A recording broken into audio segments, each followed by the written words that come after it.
Watching the game again, did you learn something new? Did it look different to you than what you thought after the game? Or? Yeah, the tip-in was after the buzzer.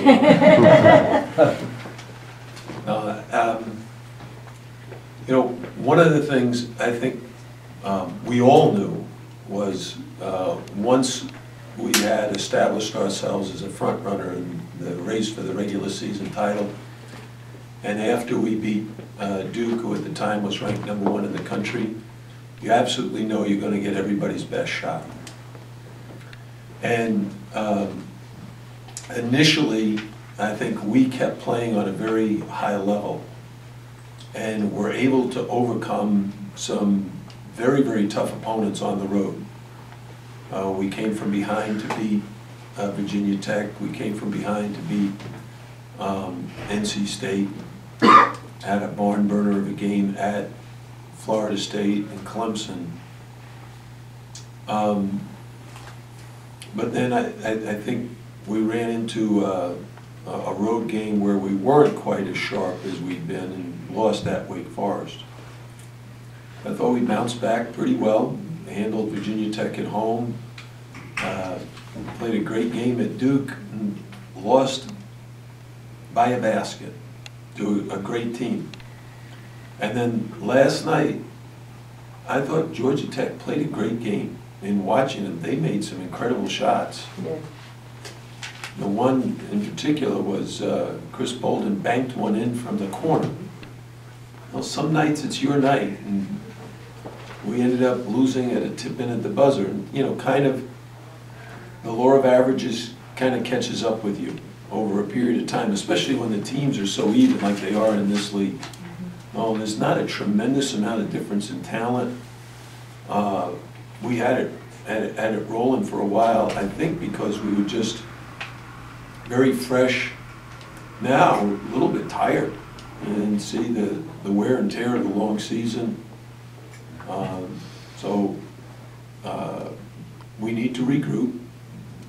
We need to have a chance to get back physically, mentally, and emotionally to a level that we feel good about ourselves. But when you're playing well,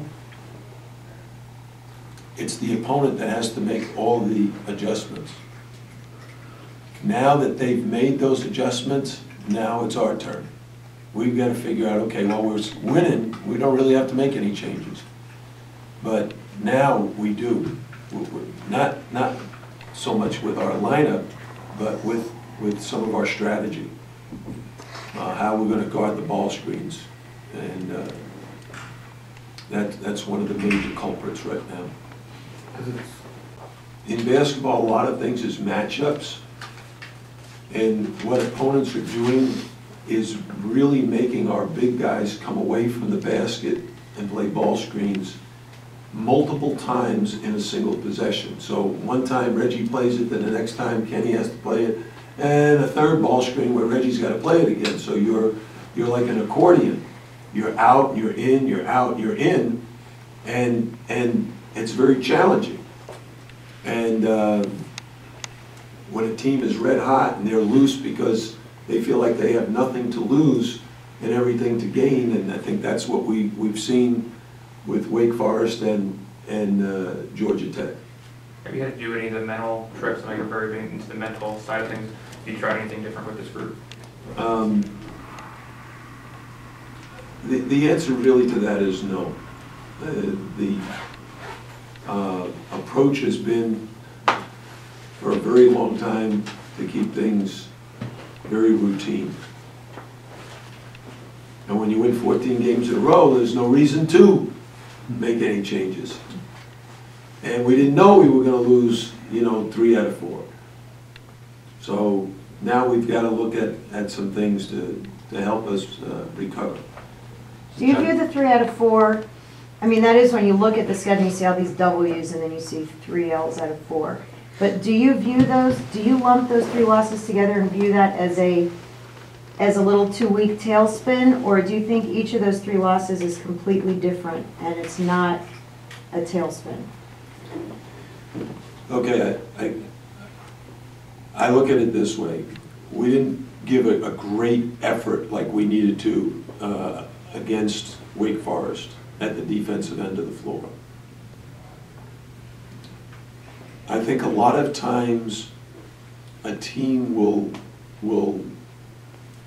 not realize it, but it starts to rest at the defensive end of the floor. Now, they don't plan to, they're not trying to, and it's not like they're not giving good effort. But to win on the road takes a superhuman effort. And we got that kind of effort at NC State. We got that kind of effort at Florida State. We got that kind of effort many times this season. But when we took our foot off the pedal and relaxed a little bit, we lost a game. Then the next loss is to a team that, well, again, was #1 in the country for a very long period of time, and even though we beat them here by a substantial margin, they played without Ryan Kelly, and I think anybody who watched that game knows he made the difference. Last night is an entirely different story. We played a team that did a lot of things offensively that challenged our defense, and I thought we played very hard. We didn't execute a strategic plan well enough.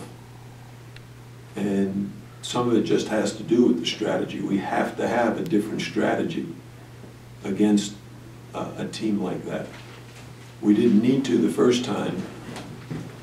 We got out in front, we played very well. But they're playing much better. Chris Bolden is in the start lineup. He had a fantastic game. And our defense needs to be better on guys like him and Robert Carter. They're both terrific players, but we should be able to guard them a little bit better than we did last night. Jim, any second thoughts about the plans for celebrating? Scissors on the nets and video montage and T-shirts prepared and that kind of thing. Are you okay with that? Isn't that what everybody does? Yeah, it is what everybody does. And then if you lose, then it comes back to bite you. So Well, I didn't get bit last night. Georgia Tech bit us, not the festivities. You don't think that had anything to do with it? No, it was a great game, wasn't it? Sure. I mean, although they did know about the celebration and they talked about that after the game. Yeah, that I didn't know. No celebrating tonight. That was kind of their thing going in. So. Yeah.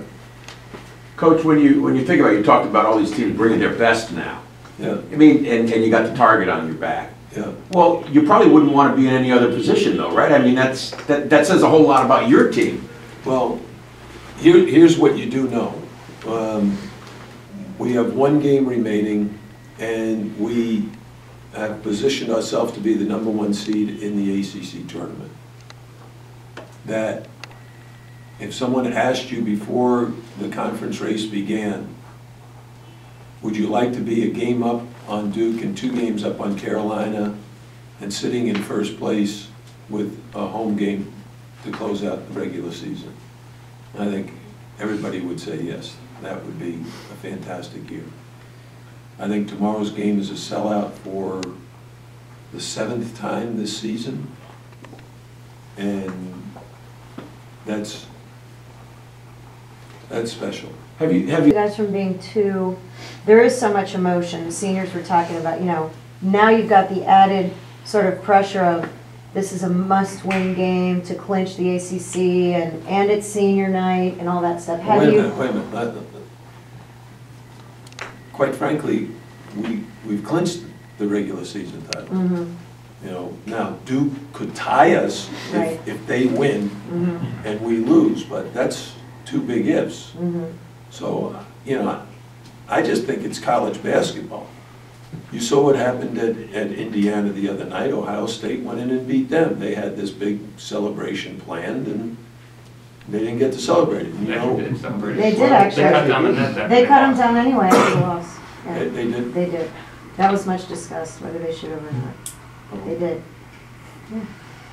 So maybe we should have done that. They did. They cut them down. That was much discussed, that they lost the game and then they got up on the ladders and cut the neck.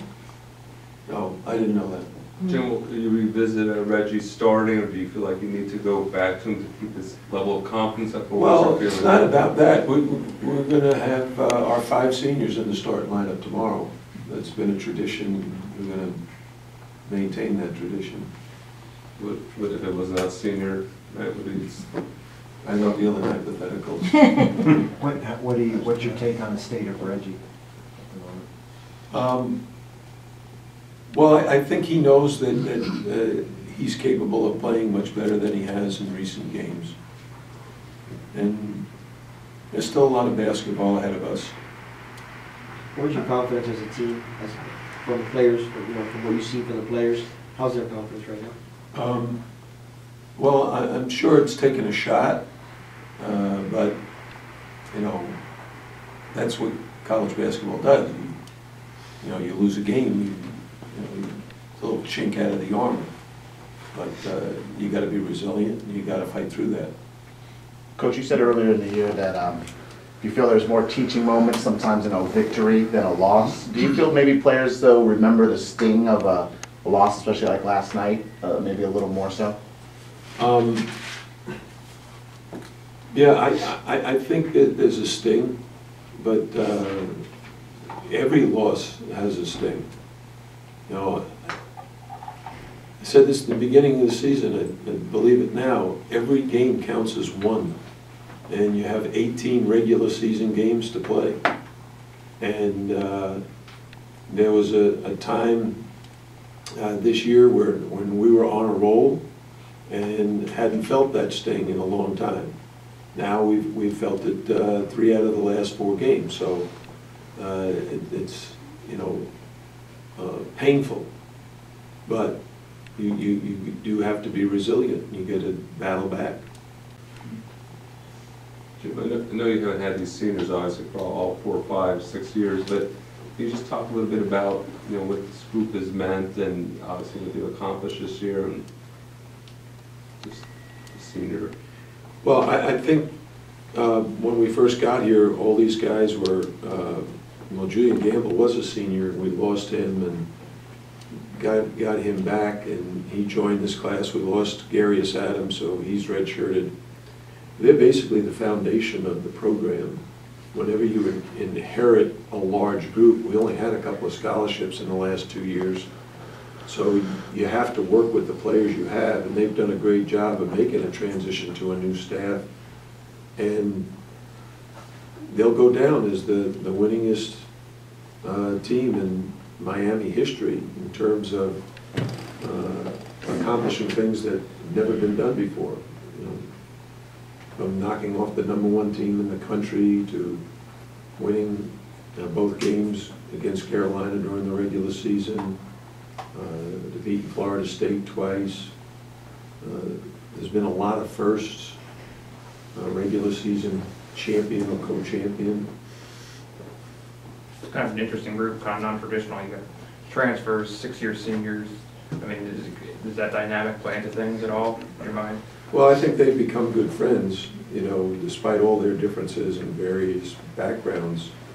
They've learned to work well together and work hard to achieve some of the success that they've enjoyed so far.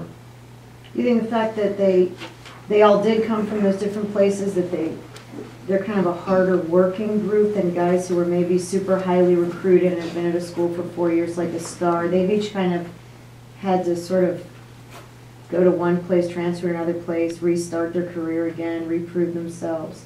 How does that help them as players?